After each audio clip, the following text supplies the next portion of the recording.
So technically, color correction means cleaning up any color problems in the image, and color grading means making adjustments to make the footage prettier or make it however you want it to look. But for our purposes, we're going to call both of those things color correction. And film nerds, they're going to yell at me because of this. Your editing software may have monitors and scopes and other different ways of measuring the colors and the brightness in your video. We're just going to today eyeball things. Now honestly, I use a waveform monitor and sometimes a color vectorscope when I do this work, but those are a little outside of the scope of these lessons, and I'm very sorry for that horrible pun. So, to color correct the images, you may need to add a color correction effect, or some programs like Final Cut Pro, they have color correction built in. And you probably need to do a little Googling to find how your program works best. But once you do, you'll likely see things that work similarly to my program, even if the controls look different and maybe very different. Final Cut actually has 4 different built-in color correction tools with different functions in each of those, but I mainly like to use the color board.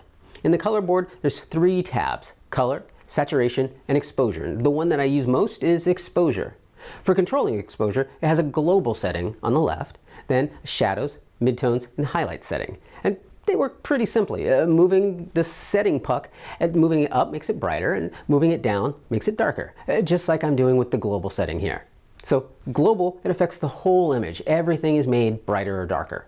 Then the shadow, the midtone, and the highlight controls, they only affect just those parts of the image. So adjusting the shadows, it only affects the darkest part of the image. Adjusting the highlights, it only affects the brightest parts of the image. That's usually the easiest one to see too. See how the shadows, they stay pretty black even though I'm overexposing the bright parts. And the midtones then are the middle range exposure, all the stuff that isn't too bright and isn't shadow. Now you can also affect the color of the image by moving over to the color tab. I usually only affect the global range in this setting, but you can also adjust the shadows, the mids, or the highlights in this tab too. If I add green into the global, the whole image, it adds green. You may want to think about the color wheel when using this, because watch what happens when I remove green. The image turns reddish. Well, that's because green is made out of blue and yellow. So by turning down the green, you're actually turning down the blue and the yellow.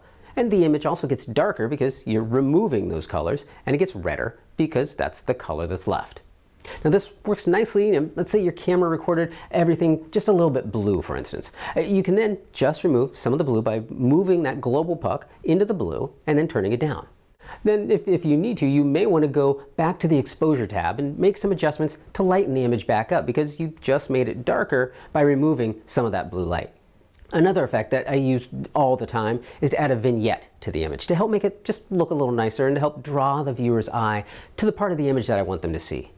This may be another thing that might be built into your editor, or it might be an effect that you can add, but look up your program and color correction vignette to find out more. But what you can do with a vignette can really add a lot to your images.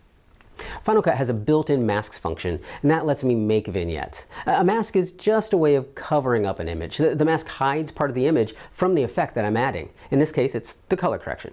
So you see, when I click the mask button, it adds 2 circles to my image. Those are just guides. They won't show up on the screen once I hit play. But I'm going to really kick up the global exposure so that you can see what the mask is doing. It only brightens within that inner circle, and it kind of fades that brightness out in the mask in between the inner and the outer circle. As I expand the inner circle or I move it around the mask, it expands or moves with it. And if I adjust the outer circle, well, then that fade extends or contracts. Now I'm going to bring the exposure back down because I want to show you how you can use this. I'll move the mask to something that I want to focus on in the image. Usually it's going to be a face if it's an interview. Then I'll expand the outer circle just to make it a subtle fade. Then down here, I'm going to click on outside. So far, we've been affecting the inside of the circle, adding the color correction to the inside, but that's not actually what I want to do. After I've already made those adjustments to the inside of the circle, now I'll click outside, and I'll darken up everything outside the circle. Now the mask works kind of like a spotlight on the face to help make it stand out, and the fading out of the mask gives the rest of the image a really nice texture as it fades from light to darker. Vignettes, they can go a long way to making your interviews and really all of your images just stand out. And just like reframing, you want to see if your editing program, maybe if it can copy effects or attributes. Final Cut, it considers color correction to be an effect. So I can copy this main clip that has the color correction on it, and then I select all the other interviews that are the same, all those clips, and I paste that effect onto them. Then I go and do this for all the other interviews and all the rest of the footage that I want color correction on. Now, this may seem pretty tricky the first times you go to do it because it is tricky, but once you understand it, it's actually fairly straightforward. And you'll also find out the way that you like to do color correction. I mentioned, Final Cut has 4 different ways to color correct footage, and they each have their advantages, but really I only ever use this one tool because it's the one that I know best, so it's the one that makes sense to me. Play with the ones in your program, and you'll find one that just makes sense to you, and then use that.